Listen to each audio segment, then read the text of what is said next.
their own wellness. And so from Apologies, that, I forgot I wasn't recording, and this is so brilliant. I thought so. I came in. Sorry, we missed yours. I just saw a comment say recap, and I said, "Oh, we could have recorded it, oh but my it's okay. goodness, Like, yes. yeah, it's fine. Yeah, So, so it's really for families arising, it's giving the mothers the resources themselves.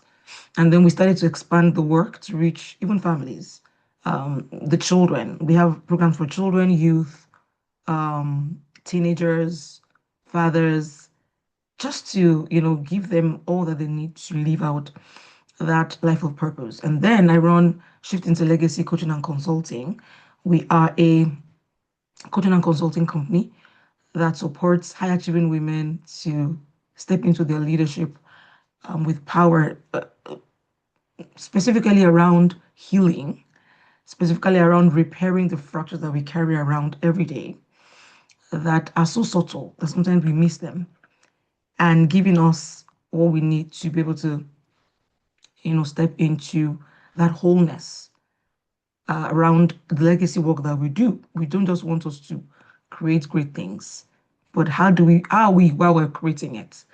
That is what is at the core of the work that we do. And then we also offer advisory and consulting to organizations around leadership, for the leaders in those organizations, and even leadership strategies for the organization as a whole. That is, in a nutshell, what I do. I'm an author. I'm an author. I love books. yes. I I'm an think you author. I've written started over 22. 20 books, right? I've 22, written right? 22 books. Yes. And no, you sure you're doing And it's amazing, just for me, amazing. I just love books. I By the love whether it's way, reading I it, don't know if writing you it. know, part of the work I do is I'm the strategic lead for Willen Institute. As you were speaking, I said I'm sure that there are probably points of collaboration that we can work together because your work is brilliant, Olushaya. I mean, we're Thank both you. fans of our work, so I'm sure we can have that conversation at the side. Okay, Ambassador, do you want to do the same thing? So, by the way, if you're just joining us, the reviewers are introducing themselves, not based on their impressive bios, which they have, but just, sharing the heart of their work, basically. Then a company will then take over and then share all the elaborate, summarize of elaborate stuff. So, Ambassador, do you want to go ahead? Good morning, everyone. Lovely to be here. Congratulations, Dr. Tale. Really excited that you're sharing this with the world. So my name is Abosede Georgia Gan, and right now, I guess what's keeping me busy is how to make women's leadership inevitable across Africa. I think that it's time, and I think that that's something that can really shift the continent. So doing this in a couple of ways. I guess the first major stream is really creating the content and narrative engine that shapes how people perceive women as leaders.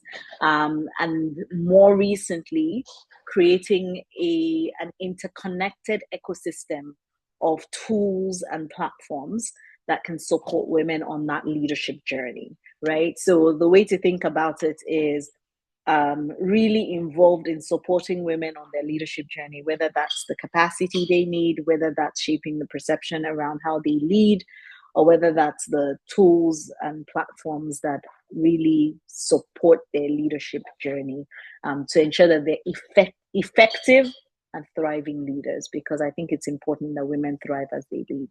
So that's me in summary. It's really, really good to be here.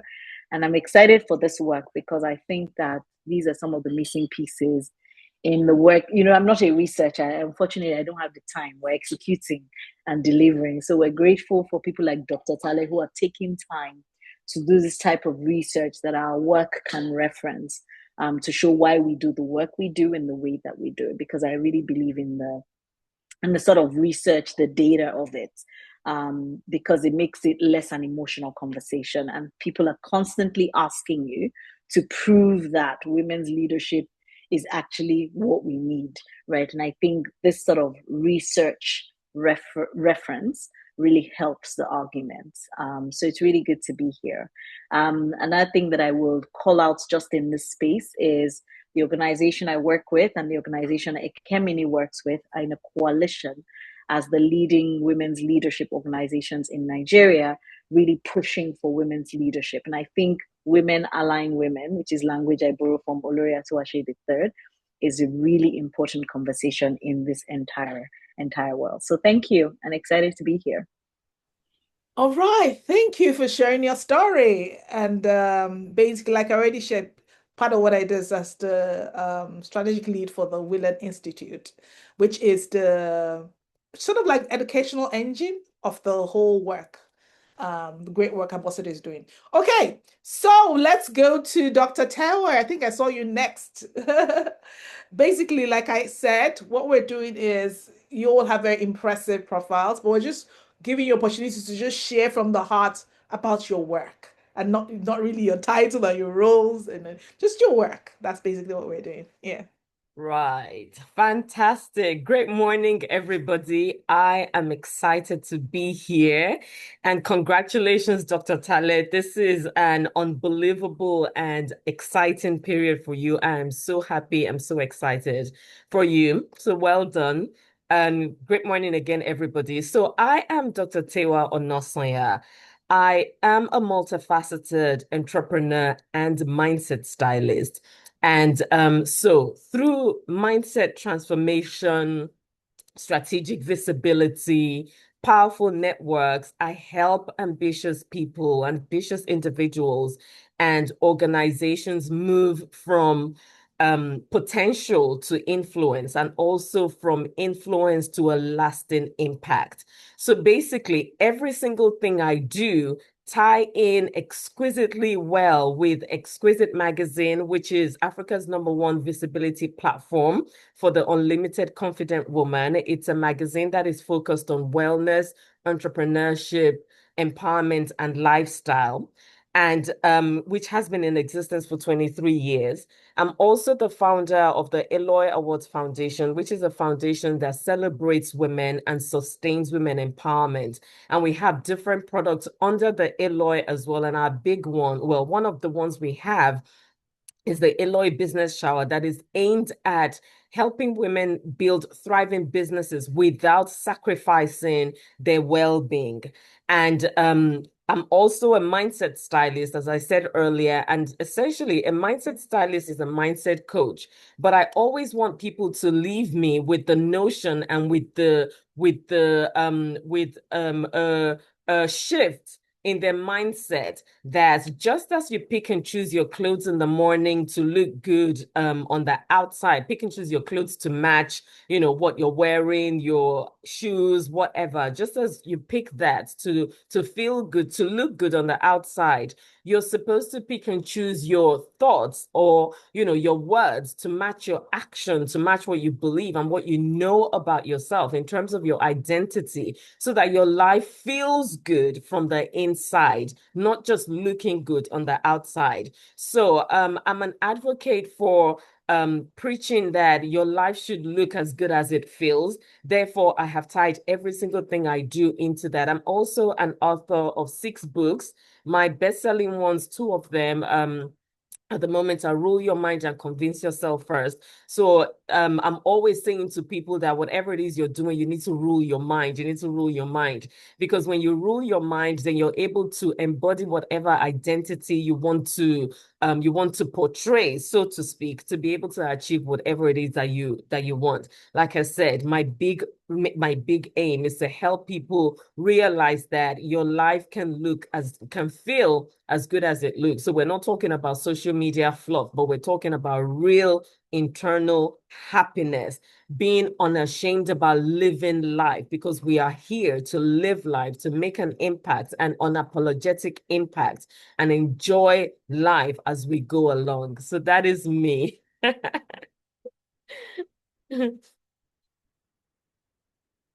I audible? Oh, it's Tyler that's mute. Yes. Wow, sorry, I'm muted. Amazing. So that you can look and feel. I love it. I love the look and I love the feel. Yes, it's very key. It's very important. Thank you for sharing. As a renowned vain person, I approve this message. I love it. All right. Yeah. So Ijama, I think you're the reviewer that'll share, and then after Ijoma, then our esteemed moderator can take over. Ijoma, please, can you go ahead and share? I guess you've been listening to how we're sharing, just from the heart, what your work is about. Not, I mean, we all know your esteemed position, but what your work is about and how. Yeah, please go ahead. You're muted. Please unmute. Okay, good morning, everyone. Good morning. I attended a vigil. I I almost didn't remember again.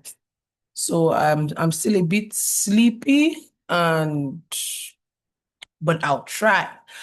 And so far I've been enjoying the conversation. In fact, thank you so much, Dr. Limi. When I picked up the book again, in fact, since you said chapter 2, so I decided to, stay on chapter 2 for now. So after the launch, I can go through the other chapters. The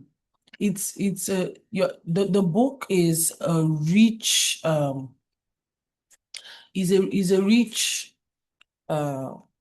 what was the word to use? It's a book that cuts across, every facet of womanhood, women in every, it connects to everybody.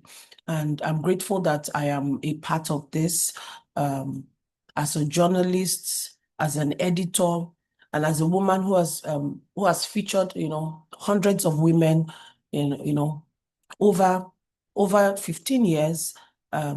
All of these issues, all of these things that you have, put out in the book, I have seen them firsthand, right? I remember a time when I had interviewed a woman, beautiful, beautiful profile, great, great conversation.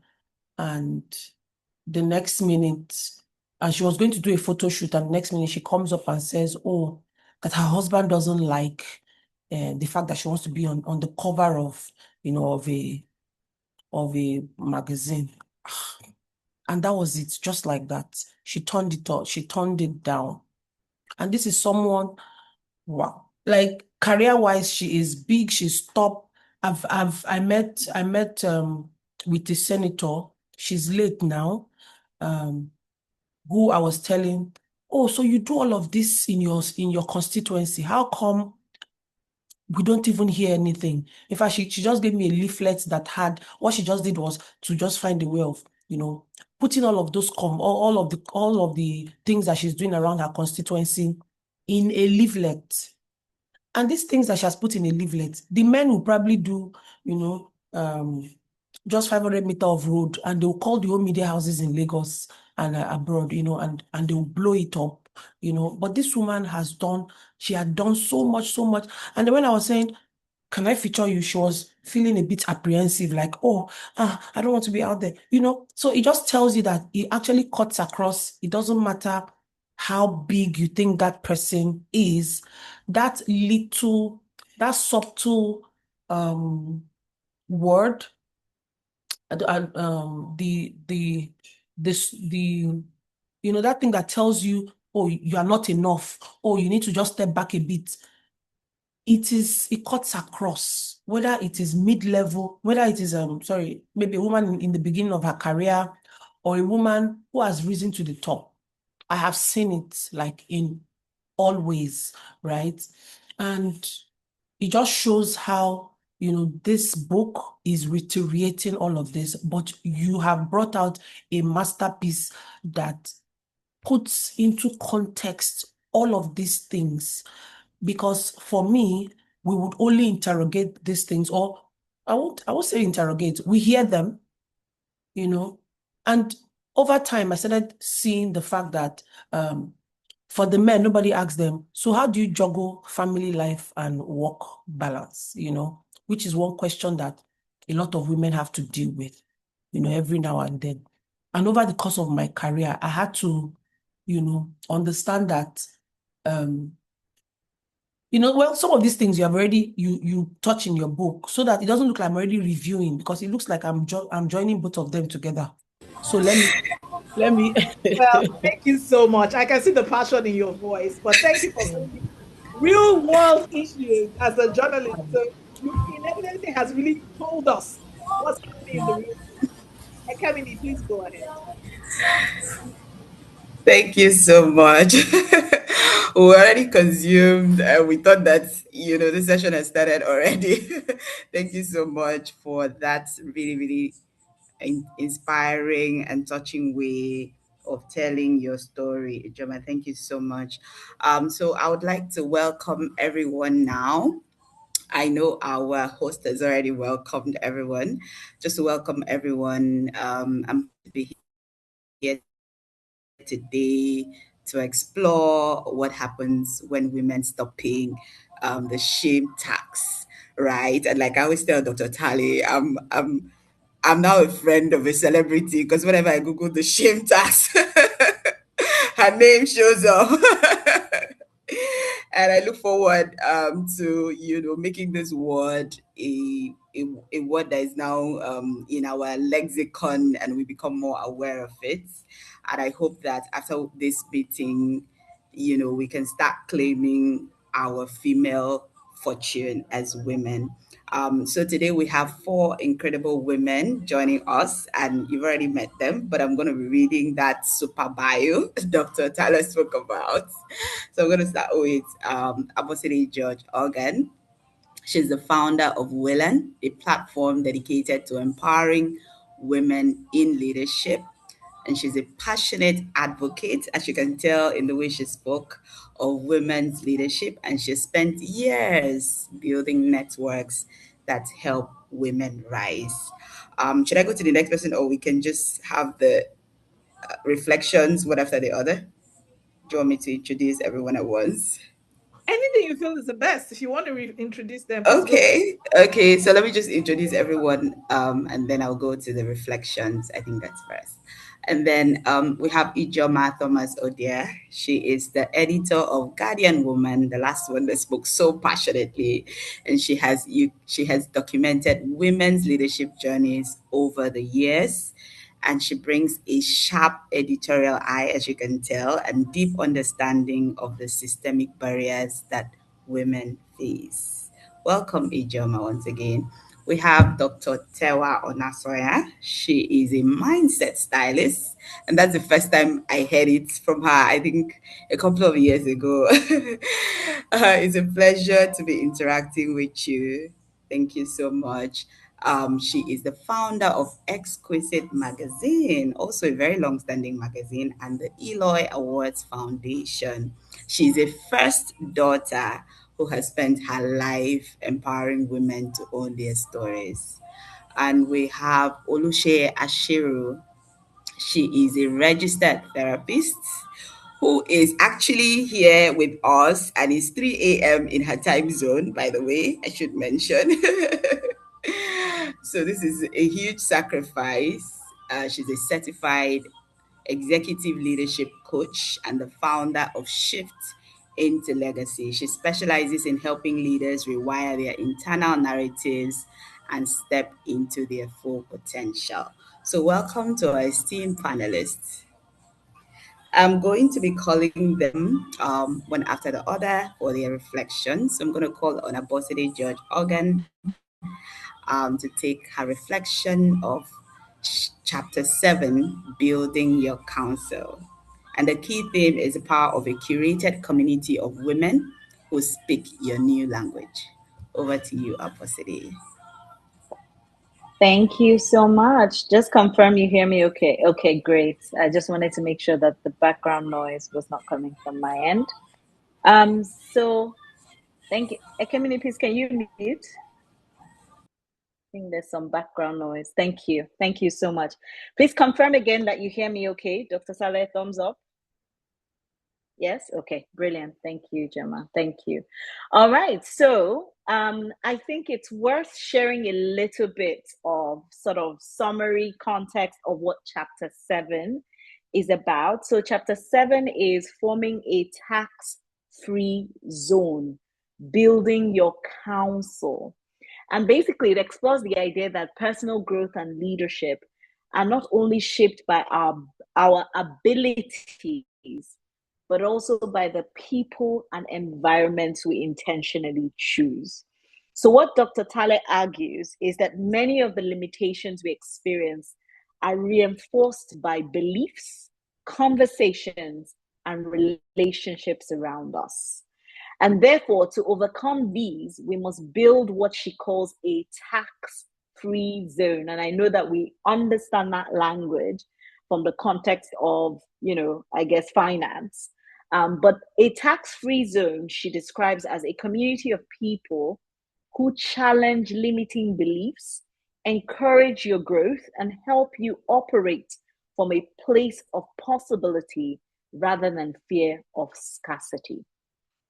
So drawing on neuroscience, psychology, and practical exercises, this particular chapter introduces concepts such as mirror neurons, self-efficacy, and the power of social learning. It also outlines the different roles that people can play in our personal counsel, including truth tellers, visionaries, strategists, nurturers, and what she calls high value mirrors. Ultimately, chapter 7 reminds us that transformation rarely happens in isolation, but that the people around us and the people we surround ourselves with shape how we think, what we believe is possible, and the leaders we eventually become. So I just wanted to provide that summary into chapter 7 before I share my reflections. And I think one of the things I wanted to point out there is, I think for some of us, we might already have personal advisory boards, I think is what they call it in regular management books. But what I really, really appreciate, and then, some of us call it networks and all these things. But I think that what Dr. Tale is referring to here is something that is much deeper, right? It's about intentionally creating that environment that protects your possibility. And if we want to go sort of like the negative way as well, I think a lot of us have heard, or growing up, you had, tell this person this, don't tell this person that. Okay, this uncle is safe, this auntie is not. There's just so much that's going on that unknown to us is shaping our belief systems and even how we trust people or who we allow to come into our space, right? So one of the lines actually in the chapter that stayed with me is, if you argue for your limitations, you get to keep them. I want us to think about that for a moment, right? So we're constantly trying to defend certain things, that typical, this is who I am, take me for how I am, right? So if you argue for your limitations, and because if we want to create any argument for anything, we can. That's the truth. Some of us, we even use Bible self to defend it, right? You get to keep them, right? So when I read that, I paused because, like I said, many of us, especially women, don't realize how often we defend the very beliefs that keep us stuck, right? We know what the data says about when men are 60% qualified, yes, they apply. But when women are 98%, they'll say they're not good enough, right? So we explain why we can't do this, why we're not ready, why we should wait, why our circumstances are different, and why success seems easier for other people, right? And this is the kind of thinking and belief that just keeps us stuck, right? And I have to acknowledge that sometimes those explanations are valid. But the people who are close to me know that I always say this: there has to be an expiry date where you blame anything or anyone for your life's issues. So there's structural barriers, and I would not deny that, especially with women, right? We do this work, so we know. But as Dr. Tale reminds us in this chapter, there comes a point where the explanation quietly becomes permission to remain where we are. And that's not what we want. So that comfort is what makes you keep making those excuses. But if you want to move from that comfort, then some discomfort is going to be required. And so that challenged me. And so one of the things I also appreciated about this chapter is that it doesn't suggest confidence is something we simply decide to have. Again, acknowledging the genuine constraints. But instead, it argues that confidence is often built in community, right? Which is the point around who are you surrounding yourself with and who are those people? And as she said, which is what I shared earlier, you need a council, truth tellers, visionaries, strategists, nurturers, right? And high value mirrors. Okay? Right. So what else did I want to highlight? She also references the work of psychologist Albert Bandura, whose research on self-efficacy demonstrates that people develop greater confidence in their own abilities when they observe relatable role models succeeding. This data is actually true in terms of like the work I do around women's leadership, right? There are two ways that the evidence has shown us so far that women's leadership increases. The first one is around gender quotas, but the second one is around role modeling, right? This idea that once you see it, you cannot unsee it. And therefore, if you're a young girl who, lives in a country where you've never had a female president, then it really is difficult to just really imagine the possibility of it. However, if you are in a country where that has become the norm, what has become normalized, then all of a sudden, this becomes part of your possibility and your potential reality, right? So this is the type of stuff that we're talking about, right? That representation expands possibility. It helps us move from saying people like me don't do that to saying if she can do it, then perhaps I can do it too. Okay. And as I said, it is just the way that it works and what we have seen that has worked over time.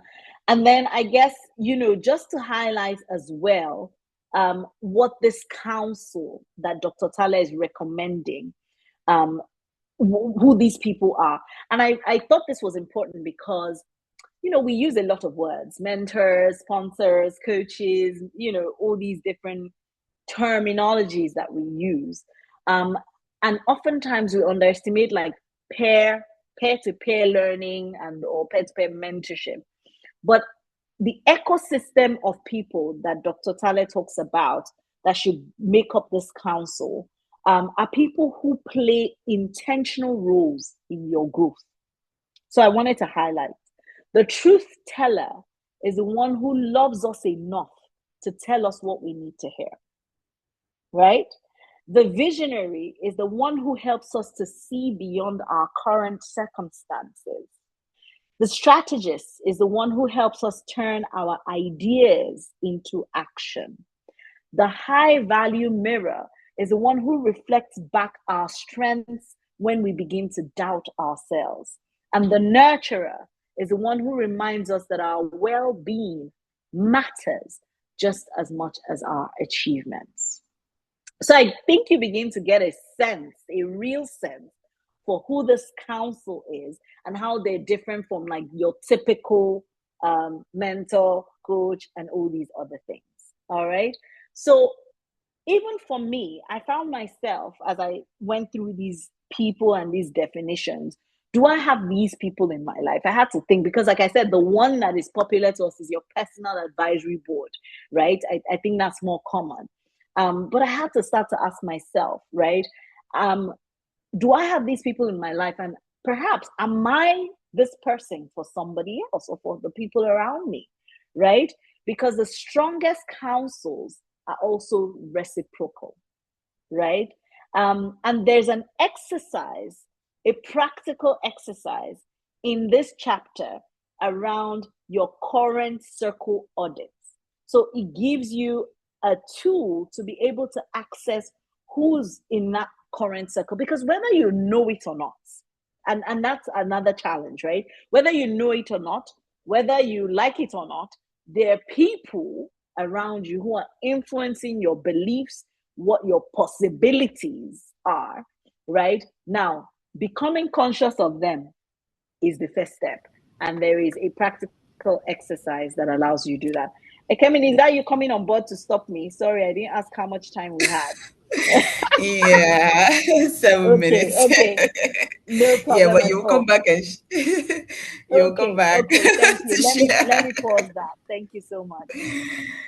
Thank you so much, Abosede, for sharing. I was literally taking notes. I think I just learned one thing: protecting your possibility. That's the one that stood out for me. Thank you. I'm going to be calling on Ijoma now. I see your camera is off. I wonder whether you are ready. Hi, Ijoma, are you there? Okay, we can come back to you. So I'll just go to Dr. Tewa for her chapter one reflection: inheritance of anxiety, how women inherit financial fear and the belief that their needs are burdens.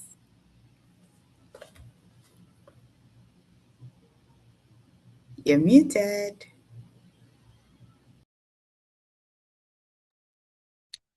Fantastic. Well done, Abosede. That was unbelievable. And now I'm looking forward to reading the whole book because you put it into great perspective, there's another word I was looking for, I forgot it. So I was asked to review chapter one, which is about the inheritance of anxiety. And when I got the email about this chapter, I said to myself, "Oh my God, this lady knows me so much. She chose the perfect chapter for me to review."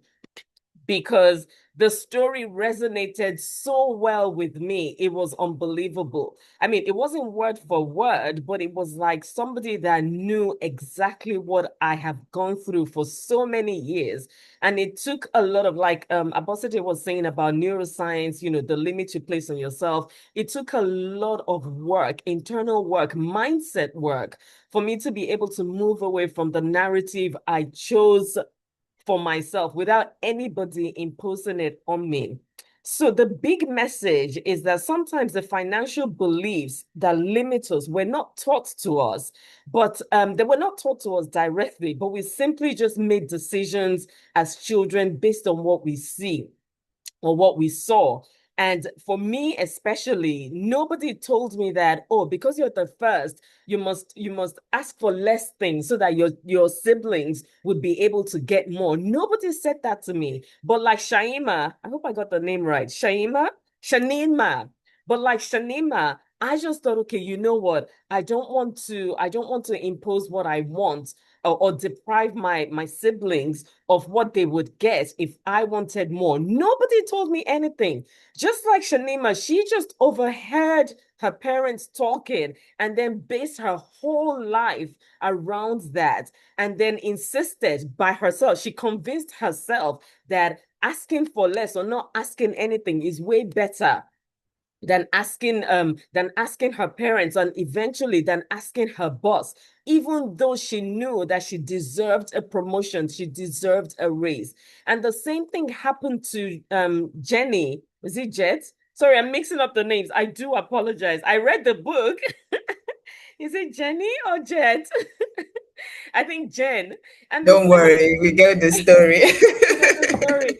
Similar thing happened to Jen as well because her brother, and her brother just did this as children would, just thought to himself, oh, she got this present instead of me getting a wristwatch, and then he disfigured the cat, and then she now thought to herself, oh, if my gain is gonna cause somebody else pain, then I would rather not have it. And this is another thing that she chose to convince herself of. Nobody told her anything about this. So it's very, very key. And reading this book is just putting into another perspective that I don't even think only business people or only women should read this. Even men should read this as well, because whatever we as parents do as children, we are indirectly affecting what our children choose in future. So eventually Jen became, just going to give a short summary. If you haven't read the book, you need to pre-order it because this is a must read for every single person, male or female. So this is what she, grew up with, and she had that limiting belief on, about her worth. And if anything was to cause any other person pain, she felt, and, she wasn't going to ask for it. And that story is similar to mine as well, because for so many years, why am I the one admitting people, by the way? No, go ahead. You're a co-host, so we're all seeing it. But Oh, I I'm see. just Okay. All right. So I don't have to. Okay. All right. So that goes into my story as well, because for so many years, because of that thought I had at the back of my head that, oh, if you take this, you're gonna deprive other people. I went into business thinking that as well. So I wouldn't ask people for money that they ordinarily owed me, because I was thinking, maybe they can't give me yet because they can't do it. We're in business. It's not a hobby. It's not I should seek for my remuneration and things like that. So, that really, really shows that a lot of people are going through different limiting stuff that they have held onto from when they were young. So when I read this chapter, I didn't just read Shanema's story. I saw myself, even Jenny as well.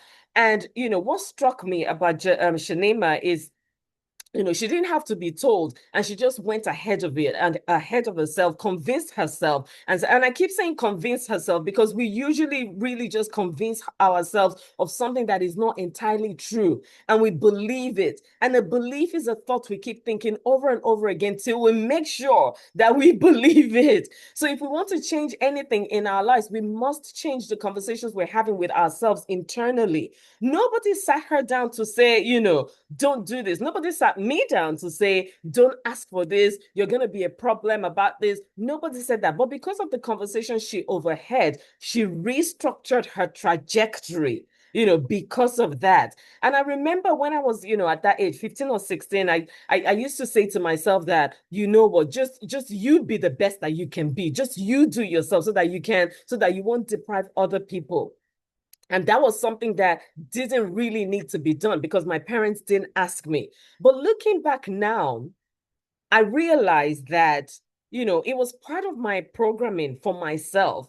And everybody, that programming that everybody must be okay before I become okay. And that's a lot of weight that women carry, that especially as first daughters as well. And I don't want to always say first daughters and and look at it like it's a limitation or like I was deprived or anything. I want to say all women, really and truly, because for myself, I mean, yes, I'm a first daughter, but I didn't get into that responsibility mode until I was much much older, later in life. So I don't want to use the word first daughter. So I believe every woman carries this weight and says, that carry this weight that let me sort everybody else out before myself. And you can see that in how we deal with our health as well, how we deal with our finances, how we deal with food. Your children will eat before you eat, and your husband will do this before you do that, things like that. So this chapter for me, this is why Shanema and Jenny's story really touched me, because this chapter for me about the inheritance of anxiety and how our childhood experiences creates that invisible barrier that we now follow into adulthood. And so what I always say, or what I would always ask is, you ask myself is caring for people caring for myself, or just caring for them and then depriving myself? Which is a conversation we need to be asking ourselves, because really and truly we cannot pour from an empty cup. And if you are depleted, others will be, they will not be getting the 100% of you. So I ask myself, am I putting my first? Am I putting myself first, or am I putting other people first? Am I putting myself last? Because when I'm putting myself last, then I'm not exactly being selfless. And those people eventually, you will be looking at them as being selfish because you're giving a lot to them. Another question I ask myself is, can I succeed without apologizing for my success? In the case of Jen, she got this accolade from her father. And when she grew up, she couldn't even ask for a loan to support her business because she was thinking that when she succeeds, other people will not get what they need. She will be depriving other people. And as women, we shouldn't apologize for our success because we deserve to be in that room. And not Abosede, Ijoma made reference to that earlier when she was talking about these women that are in high places, but decided, oh, because of XY XYZ, because of my husband, because of the society. I don't want to put myself out there. I don't want to be on the cover. Let's stop apologizing for Thank our you. success. Jesus wept. Really? Yeah. Okay, so quickly, for me, Okay, one I minute. think, okay, 1 minute. So for me, I think it's very, very key that women, that many women in this room discover that we have our own version of Shatima and Jen living inside of us. And we need to do that self-audit to bring it out and dismantle it and say, you know what, this is not me anymore. I'm adopting a new identity and I'm running with it. Maybe it wasn't a conversation about contract or promotion. Maybe it wasn't watching your mother sacrifice or anything. That struggle is still there. But let's not ask for that and let's not keep going about that. This is, this is my message and this is my charge for every single one of us. Thank Thank you. you. Don't worry, you'll have the opportunity to give us your charge. So not too fast, but I really like that the way you put the mirror even before you, and then concluded by asking us to also look into that mirror to ensure that we're dismantling those kind of limitations. And because for some of us, we don't even know that it's a problem to just be thinking that other people have to be fine at your own expense. So thank you so much. I'm going to go back to Ijoma now. She's back to share her reflections on chapter 2, the ambition surcharge, the social and emotional tax that women are paying for ambition. Over to you, Ijoma. Thank you, Ekemini. Good afternoon, or it's still morning. Good morning, everyone, again. I have listened to Abosede and then Dr. Tewa. Thank you so much. In fact, it just shows how rich the conversation in this book is. I remember, I said I was in a vigil. I took the book and I was still going through it. And I was forced to share with somebody who wasn't even interested. I said, this book, you will like it, oh, you will like it, oh. It's so rich. Every other, you can find yourself in, and from what they have said, I can see that, people, you plug yourself in at different places. And for me, the chapter 2, which is the ambition surcharge, I remember when I first read it through, I was boiling in my heart. And I'm like, okay, let me take off this whole emotional baggage thing that women are always blackmailed with, right? You bring up your emotions to the boardroom, the workplace, and all of that. But then we can turn all of that into our superpowers and get things done. For me, as the editor of Guardian Woman and having spent years interviewing and documenting the journeys of women across business leadership, politics, entrepreneurship, and the development sector, I have celebrated women's milestones. I've heard their untold stories, their sacrifices, compromises, their silent battles, and of course, the invisible expectations that often accompany their success. And then this chapter itself actually, bring those experiences to bear with this. There are two stories here, one of Seki and one of Chioma. But before I go into them, one of the things that really struck me with in this chapter is the author's ability, to define concepts that women, have lived through without, ever having the vocabulary to describe them. Terms like the respect levy, office housework, likability trap, prove it again tax, maternal wall. These are things that women have gone through, over the years, but we didn't actually think, there were terms that we could use to, describe these things. And, going through these things resonates. And of course, we've seen repeated pattern in the lives of so many women, even from the women that I have featured. And of course, the stories of Seki and Chioma, are not, it doesn't look like it's any fictional example. They reflect, real examples, real life, stories of women, who I have met, through my career. I've interviewed women who have watched their ideas, receive applause when repeated by someone else. Women who have deliberately made themselves smaller to fit into leadership spaces. Women who have carried the emotional burden of proving they deserved opportunities that were freely assumed for their male counterparts. Perhaps what stayed with me most was the idea of the ambition surcharge itself, the invisible social and emotional tax women pay simply for daring to aspire. It's not reflected on pay slip or performance report, yet it quietly influences confidence, decision-making, opportunities, and even how women choose to show up professionally. As I reflected on the women I've profiled over the years, I realized that many of these greatest challenges were not a lack of competence or ambition. Instead, they were constantly navigating expectations to be capable but not intimidating, confident but not aggressive, assertive but still likable. This balancing act is exhausting, and this chapter finally gives language to what many women, have experienced but struggle to explain.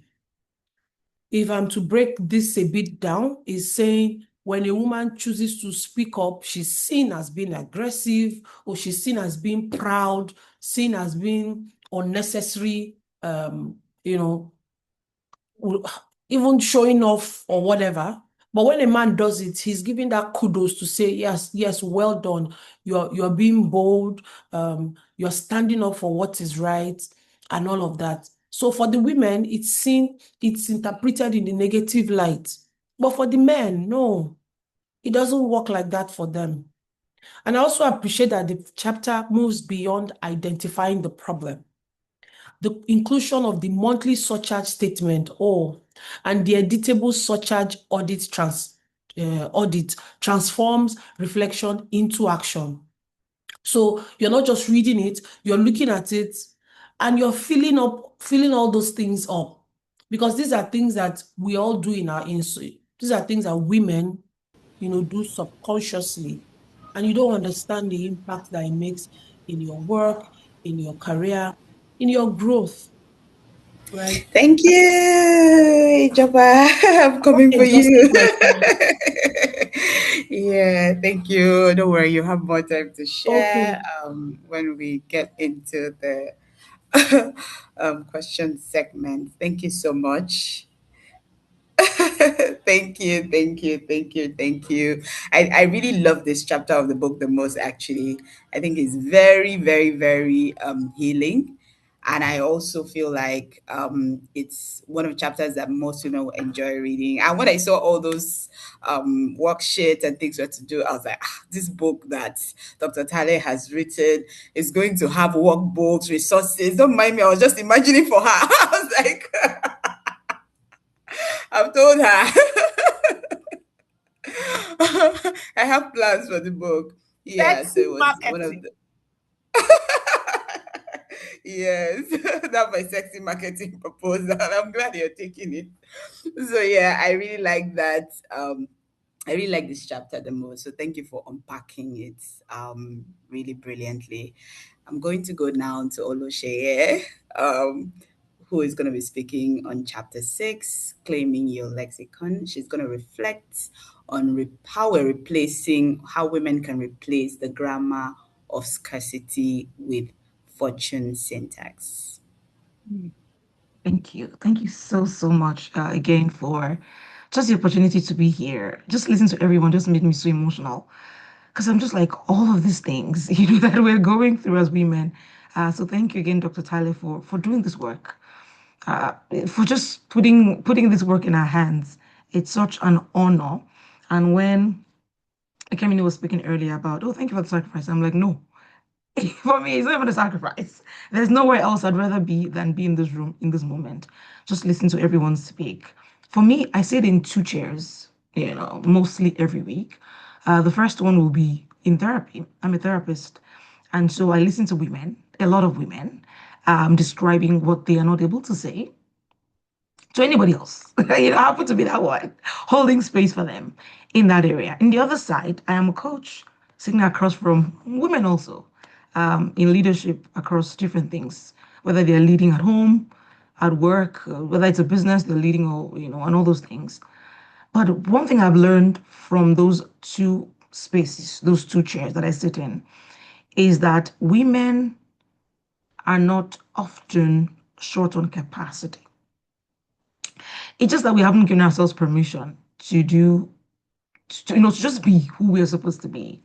And reading chapter 6 of the book of the female fortune, for me, I had the privilege of reading the whole book, okay, because I did a review. And I'm so glad that I was able to, that I didn't feel like I was limited to chapter 6 alone. And so I had that overview. But reading chapter 6, I felt like someone had finally given language, written down that mechanism that I have been seeing. I've seen it operate for years across rooms.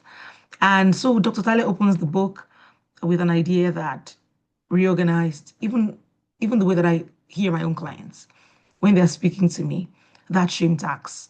This charge that is just there. Nobody negotiated this charge, but it's there. Nobody itemized it, but it's there. And the worst part of it is that sometimes we don't even see that it's there. But it's there and it's levied against women for wanting more.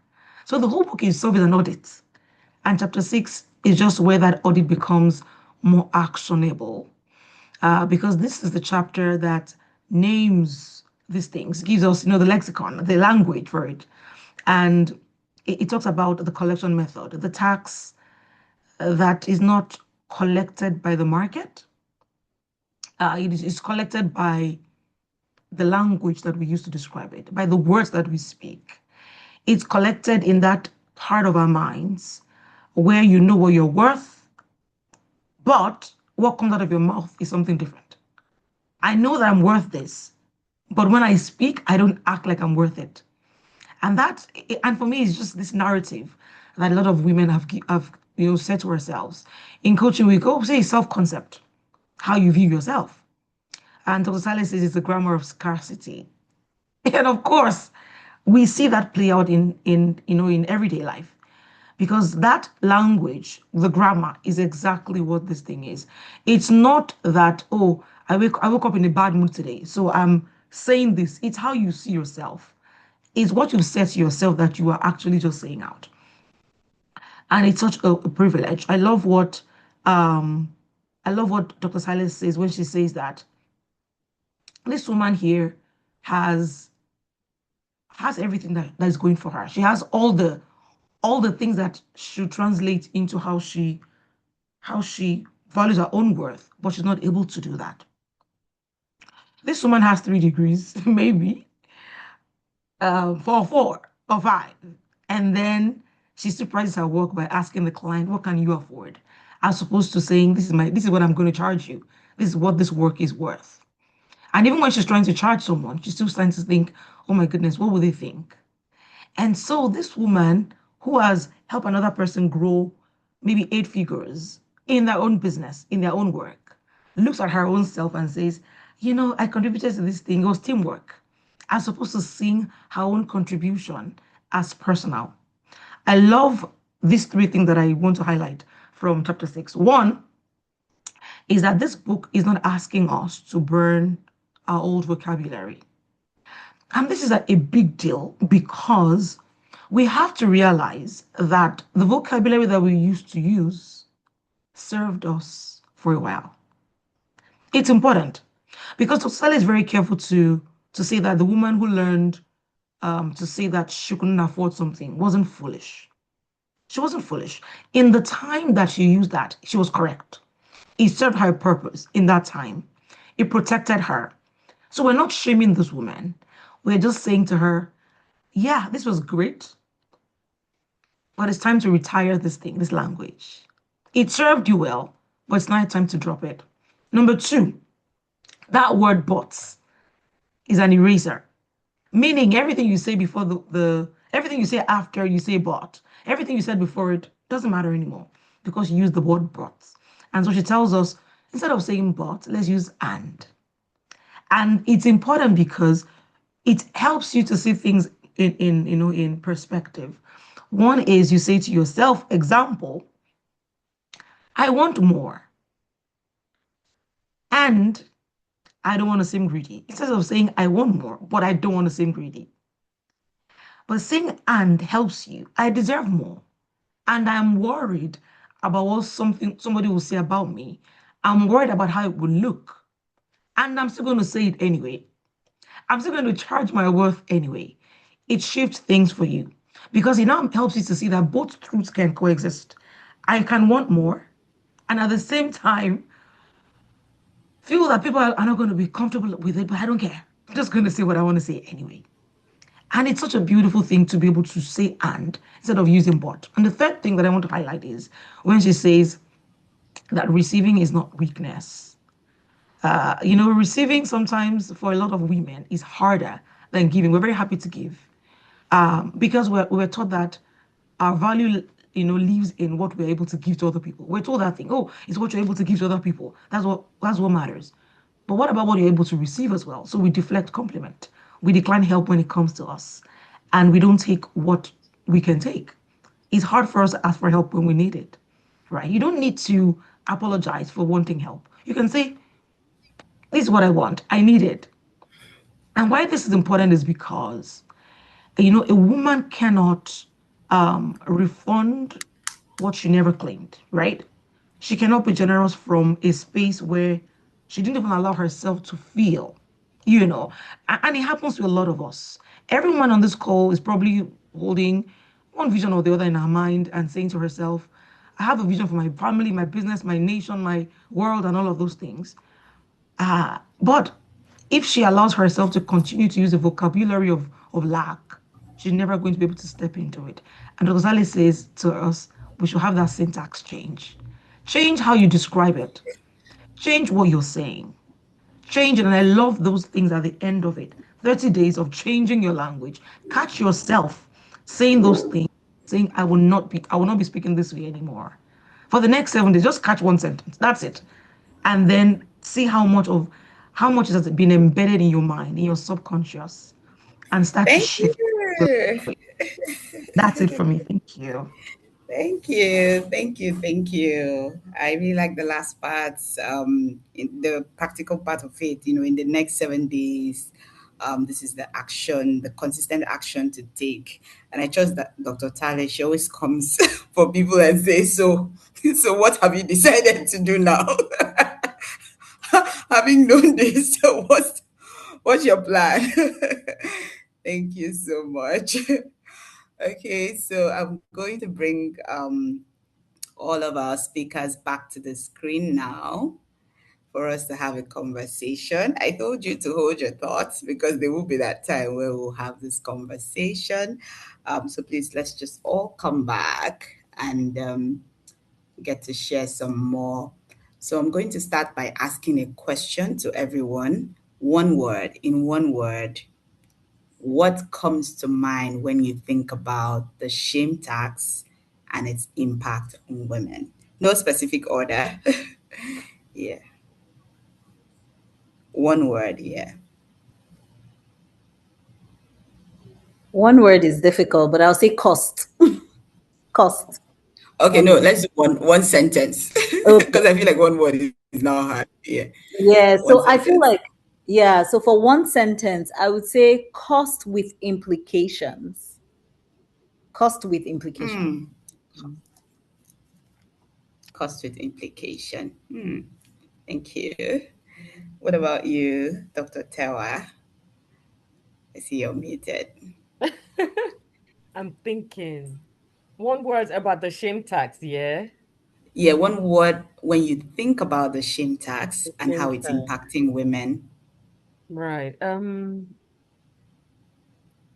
I can be, I can receive without abandoning myself. Ooh, can receive without abandoning myself. Wow. Yeah. In Wow. fact, I should write that down. I just blew my own mind. Yeah, I'm trying to write it down. I I can can receive without. receive Where's my pen gone? abandoning myself. Thank you. Okay. Ijoma, do you want to share next?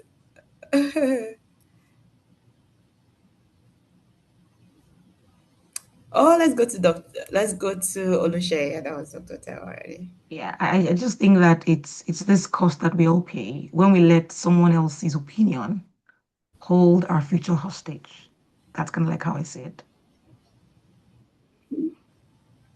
A cost we all pay When we let someone when we else's let opinion someone. hold our future hostage. Hmm, that's so powerful to hold our future stage. Wow, I'm trying to write it down. Sorry, guys. It's part of my moderator time, moderator privilege. Okay, so I think Ijoma is a bit. I don't know if she's able to speak. Can you speak now? Okay, she can speak. So we're just sharing one word that comes to mind, one sentence or one phrase that comes to mind It's too when you short. think about. Okay, one sentence, one sentence. Don't worry, you have the opportunity to elaborate at some point. One Mm. sentence that comes to mind when you think about the shame tax and how it's impacting women. Um, I'll say do it afraid. Um, do it afraid and be just be audacious, right? We're in a climb. I think it is not even peculiar to being Africans. It cuts across women across around the world, where just being that WO before the men just feels like there's just something not right with you. you know Amen. so I didn't get it. So, it's just enough for you. They say that I'd written a disability story, and they said, and he said that being a woman, it's already like a minus for you, and then now adding a disability to it, it's like minus, minus, minus, minus. Like the minus is just keeps increasing. So understanding that fact, I see a lot of things every day, and it just breaks my heart. How women, we just need to, even from very young age, teach the girls to be bold, stand up for yourself, know who you are, understand your value. You bring so much to the table to be ignored. You know that they can't do without you. You bring so much to the So how table would you sum? than to be doing or office housework. I learned that. Office Yeah. housework. No. You So can't be relegated to how would writing. you sum it up in a phrase? I think I said it earlier. I think it's Okay, do it afraid. We do should it go with afraid phrase and be always. Do it audacious. afraid always. In everything that you do, just do it afraid always and be audacious. Hmm. Thank you. Thank you. Yours is more of a message, like not just a reflection, but more of a message. Thank you. Okay, so I'm going to go to Abosede. Um, you spoke about the power of the council, and I want to ask, what is one practical step that we can all build? I know you already mentioned that we speak about advisory board, personal advisory boards, and all of that, but all of us are thinking maybe we've never thought about it before. But what is that one step we can take to build our own council? Thank you very much, Ekemini. So, what is that one step we can take to build our own council? To be honest, I think that the first step would be evaluating. So, doing that audit. You see that audit? We need to do that audit first, because somebody might have been benefiting from a truth teller for a very long time, right? And as you know, with truth tellers, based on the definition I had given earlier, is someone who loves you enough to tell you what you need to hear. But there's a scripture in the Bible that says hope deferred makes the heart sick. So if the truth teller is always telling you truth that is like, now wow, I'm always having to face my reality, right? And you are missing out on, for example, the high value mirror who reflects back your strengths when you begin to doubt yourself, okay, then you're going to be missing something. So your life is filled with these truth tellers all around you, everywhere truth teller, everywhere truth teller. Do you understand? And so, as I said, that hope deferred will make your heart sick, because you're just like, oh, am I not good enough? And so they might be reiterating that internal subconscious that is already making you doubt yourself. Do you see? So it has to start with that audit. So you audit first, who is around me? So do I have a truth teller? Yes, I do. Check. All right. Do I have somebody who is visionary that helps me see beyond my current circumstance? Oh, no, I don't. Then I need that.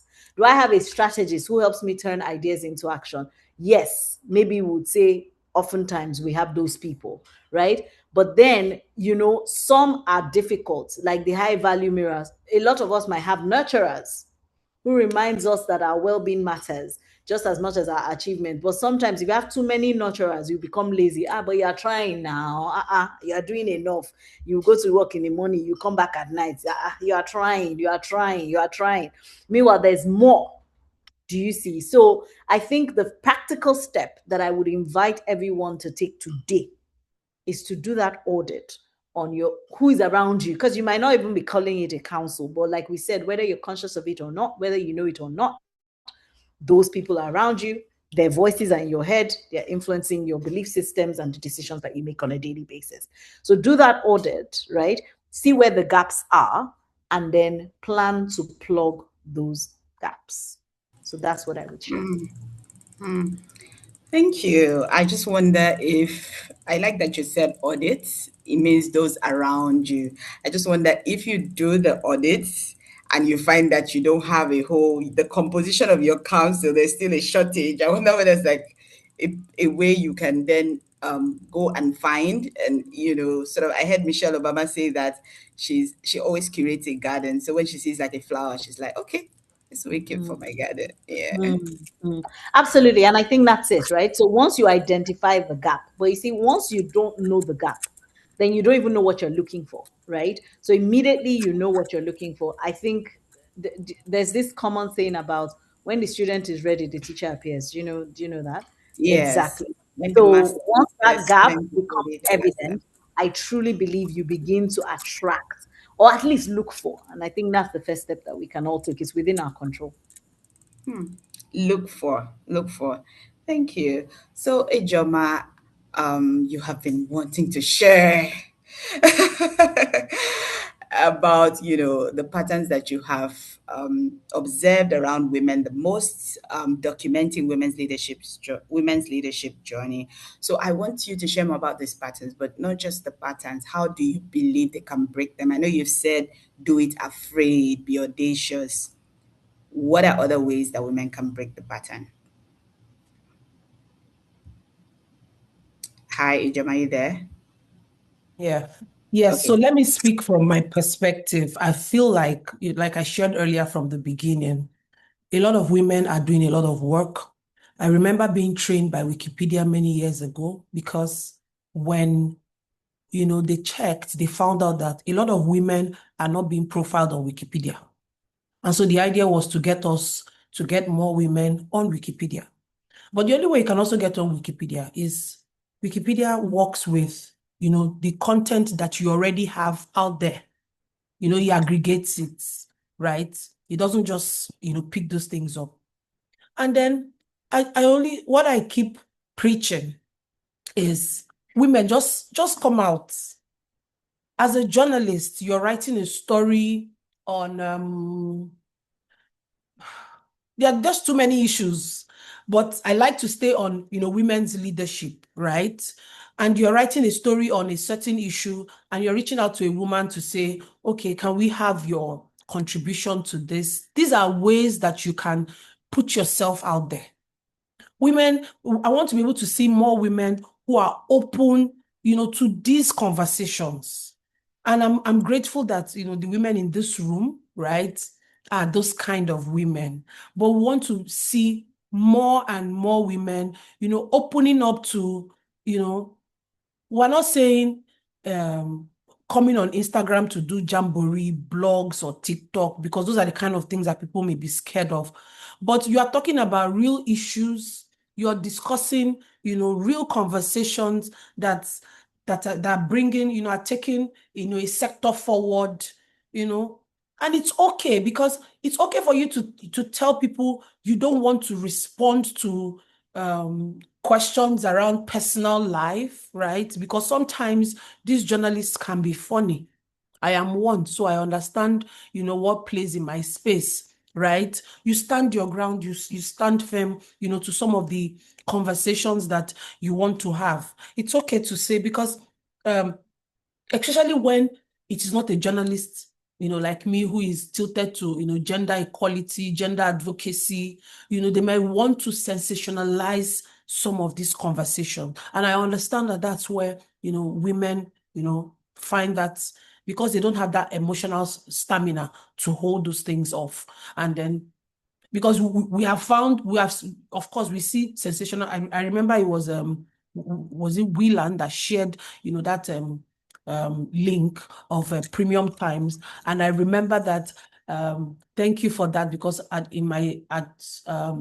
I'm also an MIP fellow, so at the Pan Atlantic University, I raised it, and everybody was like, having those kind of conversation brings, because people don't know.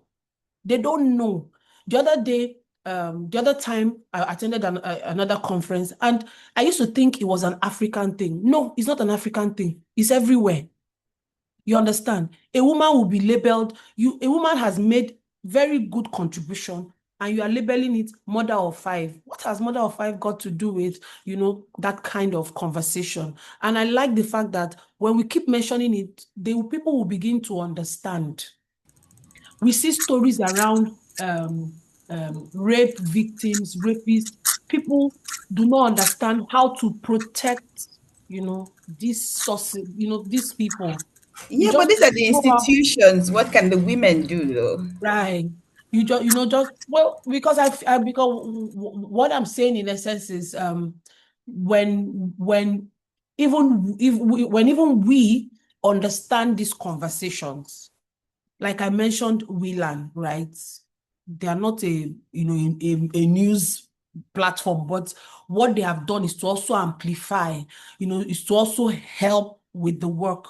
If they were not, we want to be able to have people point these things out to say, this is wrong, because in our age today, everybody is a news on Instagram, on TikTok. It's their platforms, to disseminate all sorts. So when you have the platform, how are you using it judiciously? How are you also holding women, men, bodies accountable for the conversations that they choose to hold? And I like the fact that some of these things are already changing. People can now understand that you cannot come and talk to me and um hold me that emotional blackmail of, oh, Yeah. after all, I am most of these men have side chicks, and then nobody talks about them, but the woman, they will know how to make it. Oh no, it's sad, really. Yes, yes, It's sad. yes. We find these things in the media space, right? But when we find more women who are bold enough to confront these things, I think, like I said, be audacious. And that's Thank being you. audacious is, thank Thank you. you. Thank you. Thank you. The biggest takeaway, to be audacious in spite of these things, which we're hopeful that more institutions like Willan, will point them out and all of that. So I'm going to go to Dr. Tewa, because we're almost out of time, to speak about your story. You mentioned how that story in the chapter you reviewed helped you to see yourself, right? What would you say to a woman who is still learning to choose herself first?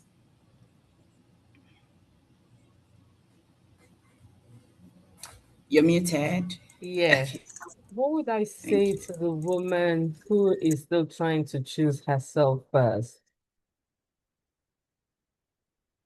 Choose yourself. Choose yourself regardless. Because if you don't choose yourself, the world will give you a version of you that is not even you. The world will want to convince you of a version of you that is not even you. So that woman, I would say, whatever your vows to yourself were when you were younger, you chose it, and you have the ability to unchoose it and choose another belief for yourself, because you've now overgrown them. You now know better. And when we know better, we're able to do better.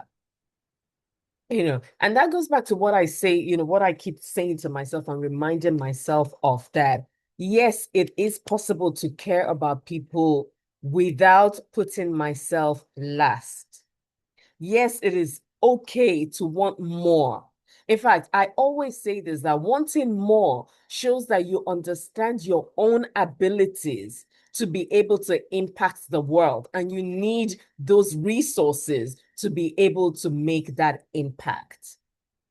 So choose yourself, own your success, be unapologetic about owning your success.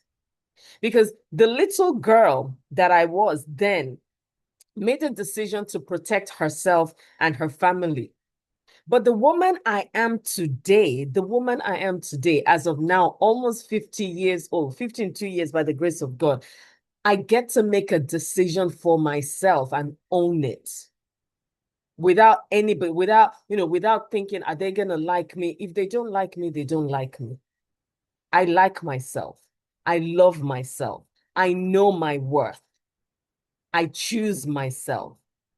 And this choosing yourself is a conversation you have to have with yourself every single time, because life will throw things at you that might make you even shrink a bit. So you need to remind yourself that I choose myself. I can be generous without abandoning myself. I can receive, like I said earlier, what did I say? I can receive without abandoning myself. Yeah. Yes. Mm-hmm. Yeah. And I can care for others without making myself feel smaller.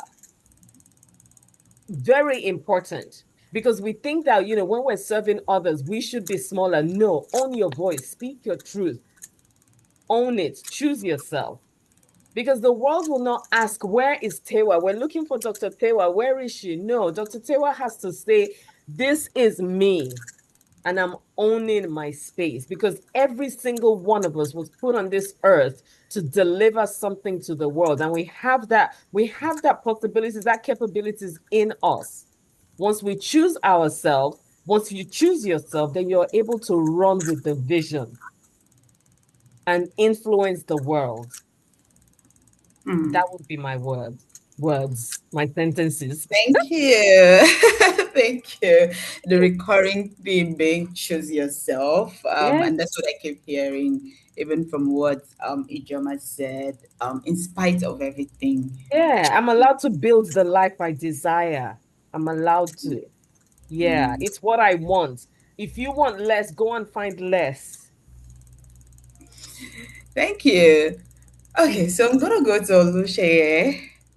You spoke about rewiring your internal narratives, right? What is one scarcity grammar that women can replace with a new one? Yeah, because I know you mentioned that, oh, there's some that have served you up to a certain time, and then now when you're thinking of rewiring, what is that one? One of the things that I find to be very profound is that um, the most embedded fractures are the ones that we don't see, unfortunately. So, in replacing the narrative that we've said to ourselves, I feel like I don't know if you grew up where I grew up. When you want to cook beans, you put water. You want to wash your beans, and if you haven't picked them very well, you're still going to see some things come to the surface, right? From under there, things that would not ordinarily come to the surface if you didn't put in water. You wouldn't see it. Unfortunately, those ones are even still good. What about the stones at the bottom that don't even lift up, even with water? And that's what happens for most of us. But being able to catch ourselves when we are speaking to say, That thing I just said to myself now, is that how I want to appear in the future? Is this the woman that I want to be? Does my language match the idea of myself that I see? We have to continue to do that. Even with the work that I do, I am the coach, I'm the therapist. I still catch myself saying to myself, I'm not going to do that. And I think that the one that I really want to talk about is the and one. Choosing that and I think it was what Dr. Taylor was saying earlier that made that come to me when she said that, I can be this and I can be that. Realizing that those two things can be true at the same time, which is I can be afraid and I can still charge what I'm worth. I can be worried about how you're going to perceive me, and I will still go ahead and reach for the stars. It is such a big deal. So changing that apology around, because when you say but, like you're apologizing for everything you said before, changing your apology to say to yourself, I will own who I am, and I'm going to let it reflect in what I say out there. So it's not enough for me to think it in my mind. I need to be able to also let my words match what I believe about myself. What I say is a fruit of what I believe about myself. And if I don't bring to the surface some of my beliefs, it's going to be hard for me to say the language that matches those things.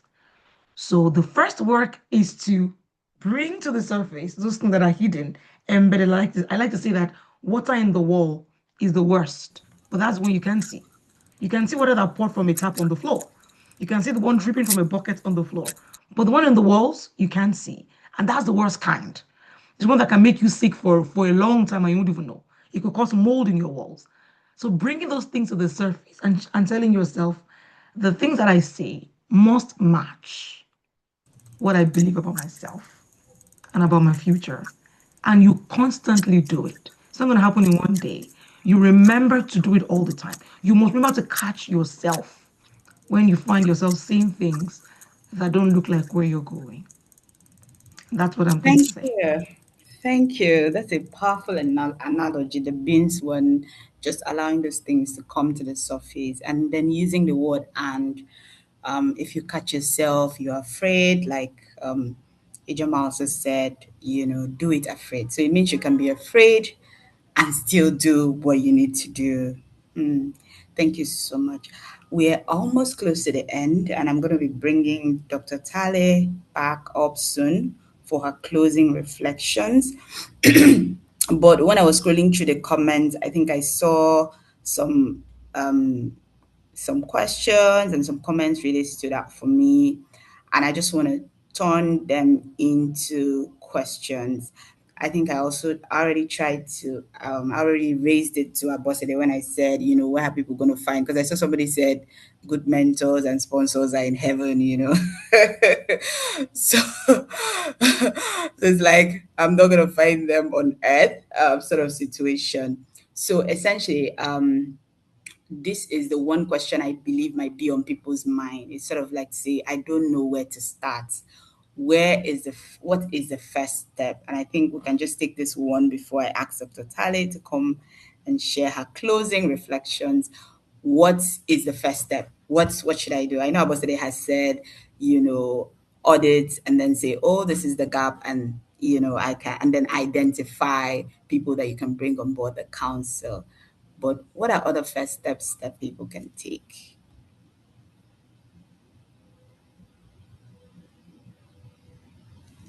Any takers from the panel?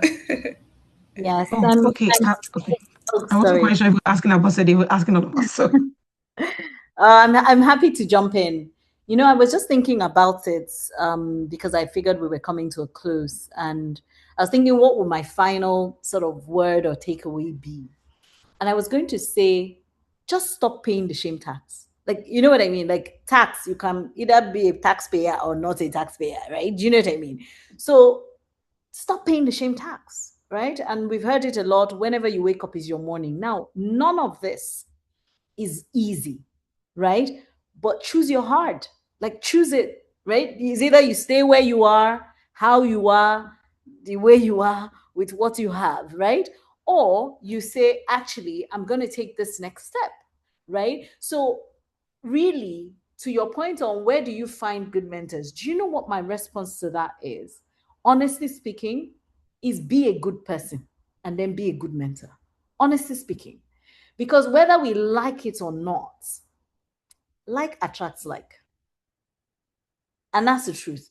See, this thing, it sounds funny, but when I was even younger, I used to say to myself, and maybe this is where people like Dr. Tewa with rule your mind.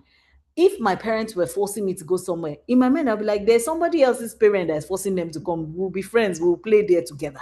Do you understand? I always used to say, it is funny, but I always used to say that somebody else's parents is forcing them. So we'll meet there. Do you get? So it's really, and as we know, as a man thinketh in his heart, so is he. So I really just want to invite people. First, this idea that it's not within your control. What is within your control? That is the what do you have in your hand, right? Start with that, with what you have from where you are. And like I said, make a decision that after today, I'm not paying this shame tax again. The same way we make a decision to be good taxpayers. Just say, this one, I'm not paying it again. So what does that mean? And it will mean different things for all of us here. But just make that decision. Thank you so much. Thank you. Thank you. Powerful closing words. And I think every other panelist can do that as well. Just make it your closing words too. Thank you so much. I think I just wanted to kind of chip in something a little bit around what well, maybe it's Dr. Abasade, around what Soon to be. I know exactly. Around what she was saying about, just waking up and saying, I refuse to be this anymore. And I find that one of the things that really helps is just this idea of saying to yourself, who I was then served me well. Because sometimes what happens is, in an attempt to release I'm no longer paying the shame tax, we replace it with guilt. And we say to ourselves, oh, how have you been here all this while? Why? But to say, you know what? At that time, I didn't know better. And so that thing served me. It served me, protected me from, some way, it gave me some form of comfort. And so from this moment, I will say thank you. Thank you for serving me when I didn't know any better. Thank you for, championing my cause. Thank you for making me feel safe. Thank you for making me feel comfortable. That may sound like, why are you thinking what didn't serve you well? But it did serve you. It served a purpose in your life at that time. And then saying to yourself, the woman that I am now no longer needs that crutch. From this moment onward, this is who I choose to be. And in becoming this woman, this is what I now need. I now need to be this bold, audacious person, epic, who is going for whatever she believes in. I refuse to play small any longer because the version of me that is in this room now doesn't need to be small. I need to do big things for where I'm going. And the moment we do that and we step into that next level of our lives, everything that we need, I find, will come to us. The right mentors, Yeah. the right friends, the right people, the right company will come to us. I said earlier, Dr. Sally and I have been connected, I don't know how many years, over 10 years from Facebook. This is the first time that I'm going to be in a space where she's invited me to come and talk about her book. And it is because of how I made up my mind that this year I was going to shift my work into a different space. You will find everything that you need for the next season of life that is now calling you, that is now beckoning to you, the moment you allow yourself the permission to step into that power. That's what I was Yeah. going to say. Thank you. Thank you. Powerful Fantastic. close. Over to I'd you, like Dr. to Tewa. I'd like to add something as well. And this is something that I've been talking about since the beginning of this year, especially with my work on the Eloy Foundation for Women in Business. And the thing is, the big thing for me is now we're at a point where we don't just need access to money anymore. We need to change our internal relationship with money, internal beliefs about money. That identity our personal identity, that woman, that Tewa, that Ekemini, that Olusha, that Tale, that that Ijoma, we need to identify who that woman is and work from that standpoint. Making a decision that that woman is not cowering with fear, but she's standing strong, which is what the female fortune is talking about. This woman is ambitious. This woman can talk about money because money conversations need to be had. And she's, boldly talking about billions of naira. This, in fact, I've just remembered there was a time I was having a conversation with someone. We were trying to get some, a deal that was worth I think it was $3.7 million. And I was bouncing this off a gentleman.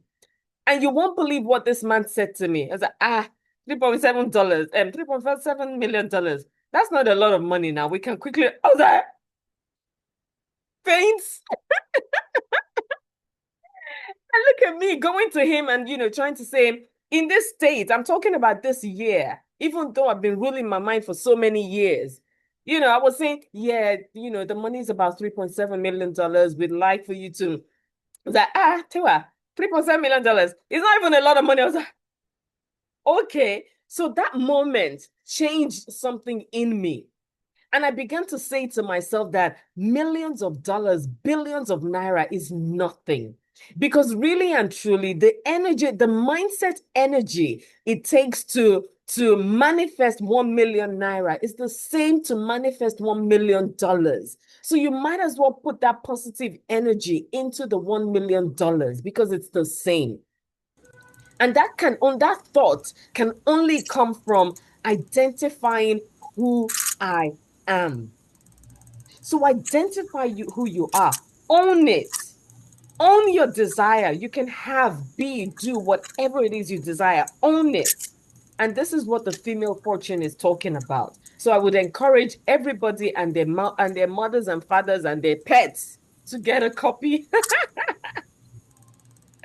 Thank Thank you. you. Thank you. Thank you. Thank you.